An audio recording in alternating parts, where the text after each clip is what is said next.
He did it again! JT, bro! Jeez! You screw yourself up big time, except this time it was completely your own darn fault, buddy. You have no one to blame but yourself, okay? Ah, gosh. Although, I'll add a few notes to that at the end of this video about it not being, as bad as you might think, but that might necessarily not mean what you think it means. Okay, so starting out this run of the game, everyone turns on JT like I all knew that they were going to do, because it was pretty obvious, because he was the person that talked to the other tribe the most, even though, of course, Haley did talk to Nuku a good amount, but you could tell that Malcolm leaving really hurt JT's position, yeah. So naturally he decides that he's going to go try and find the idol, and as it turns out, actually, the only tribe that had an idol clue for the challenge was the Green Tribe, Tavu, something like that I think it is, but turns out the tribes at Tamano and Anuku were both hidden at the camps similarly, which is surprising because it's been a while, I think, since they hid them in a similar location at each tribe, because I think the last time it was with San Juan del Sur, and that was not a necessity due to Exile Island. Interesting, huh? I was not expecting him to actually find that. It just seemed too easy that he was actually able to find it. Ooh. So I was like, whoa, he's got some ammo to work with things, so that makes it interesting. And then we go to that reward challenge, and that was a nice challenge.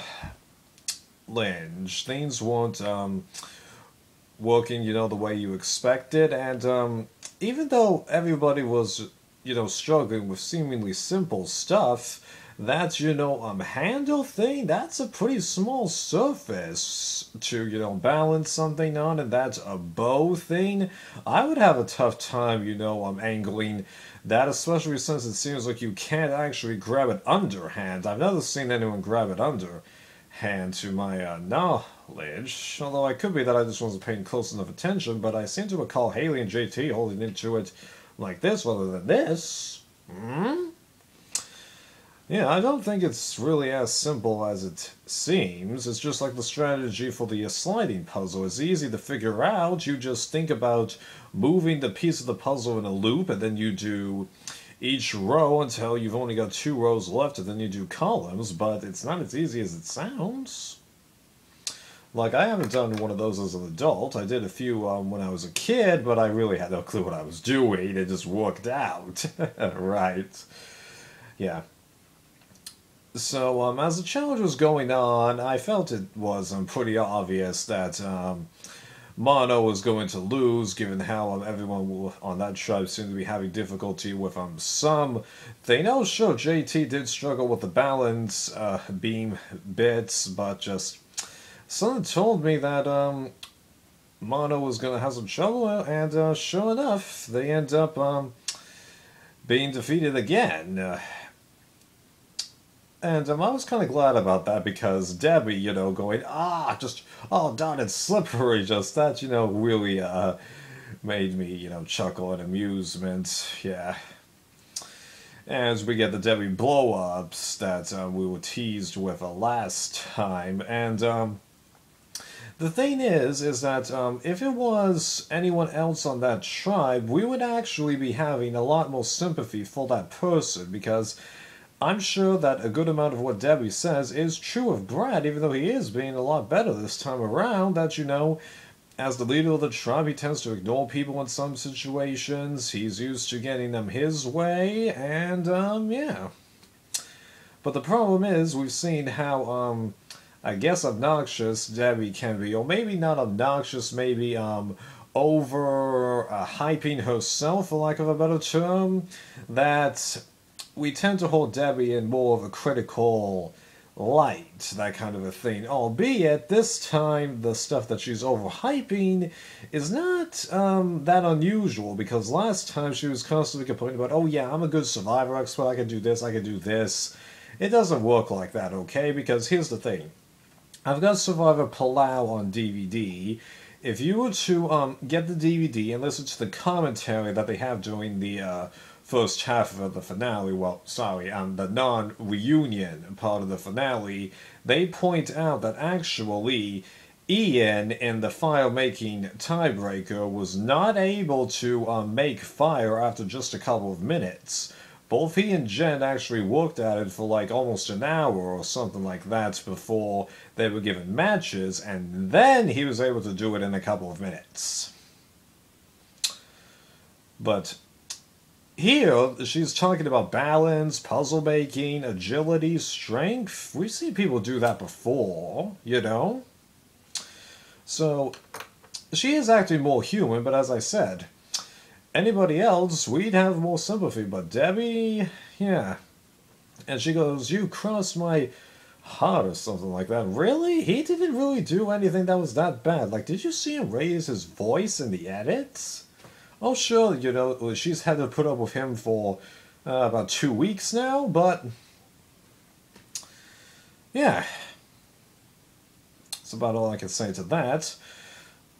And, well, it was interesting because we had, you know, Ty trying to do his thing to comfort her, which is nice, because you wouldn't necessarily think of him as, you know, like a mediator, but it is kind of interesting to see when people would try and do something like that, because there's been a couple of times where, you know, I've stepped out of my comfort zone and done some things that are unexpected, because, like, when I was in high school, I was in, like, a study hall period, for lack of a better term, and there was one person who was struggling with math subjects, but it was, like, Algebra 1 level. I had already taken that. I was in Algebra 2 at the time, and frequently I would be asked to help him. I don't know how it started, but I was able to look at the textbook, and somehow I was able to make the connections. Just, you know?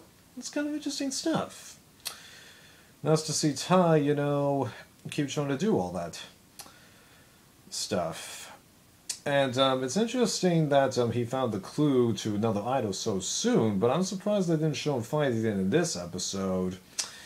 But it looks like, if I'm reading it right, he has to look for, like, either the tribe symbol on a board, or he has to, like, you know, look for a rock with the tribe symbol like they did in Millennials vs. Gen X. Well, I hope he finds it, because this guy's, you know, had an idol for most of his Survivor career, so in a way, like with Russell, him not having an idol, that's real unusual.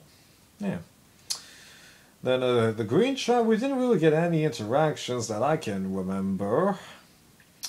So then the Immunity Challenge, I had been thinking that since they were showing the strategies on Mono before the challenge even started, I'm like, well, you've shown us who's gonna lose this challenge, thanks, edit, yeah, but I had been thinking it would be probably one of those tribes. I just couldn't see the Green Tribe going, even though JT was doing pretty well in the slingshot, and I'm surprised no one really offered to switch, because I've been thinking, you know, you could have Michaela give it a try. Didn't she do that when her tribe had this challenge in her season? Yeah. But turns out Brad's able to make another comeback based on his good athletic ability, and Ozzy, well, is Ozzy, even though JT gave him a big run for his money, really. That was pure luck, nothing else. And then we get the comments at camp that Michaela is actually in trouble somewhat due to that sugar tactic bit that Sandra came up with, and that was really ingenious of her. Like, that was extremely creative, just using a trivial item and a trivial dislike of one castaway to another to keep the target completely off her and potentially get JT in even more high waters. Props to her, really.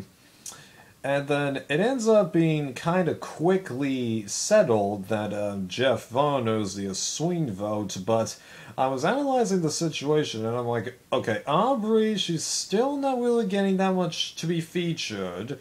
And even though Jeff is in a position of importance, he isn't giving off the right feel that he did all those times in Cambodia when he was the swing positioner while he himself was in high waters, because you could just feel that they were focusing more on JT than they were for Jeff. If there's a swing vote issue, they need to be focused on. And given all the feels that I got from last episode as well, I'm like, okay, why do I get the feeling that JT is going to be dumb enough to not play his idol and then be voted out?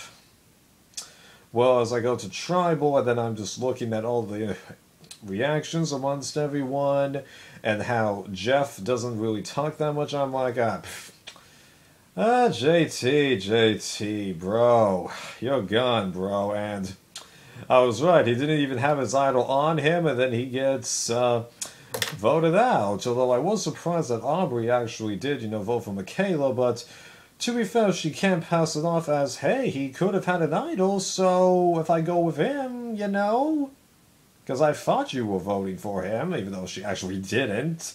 And she can't really say that now because she admitted, good job, guys.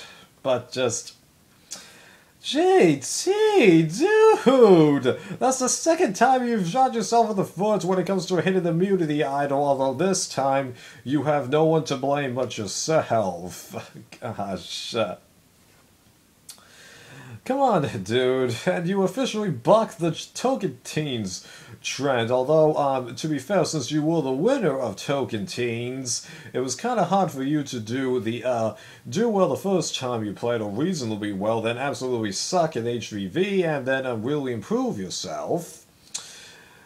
But the thing is, I'm going to actually argue that even though this move was more dumb than what he did in Philippines, HVV, I still feel like in quite a few ways that his performance this season was better than in HVV, to be honest, because he did seem to be actually, trying with the deck that he was laid rather than just dealing with the deck, because he was actually trying to make deals with people, unlike last time where he and Tom were trying to do something for a little bit, and then those interactions that he had with Amanda, because it seemed like on the surface Amanda was like, I don't trust you, but then in all of her secret scenes and then Ponderosa bit, she said, actually we got along quite well, but our Reddit just didn't make it seem like that. Yeah,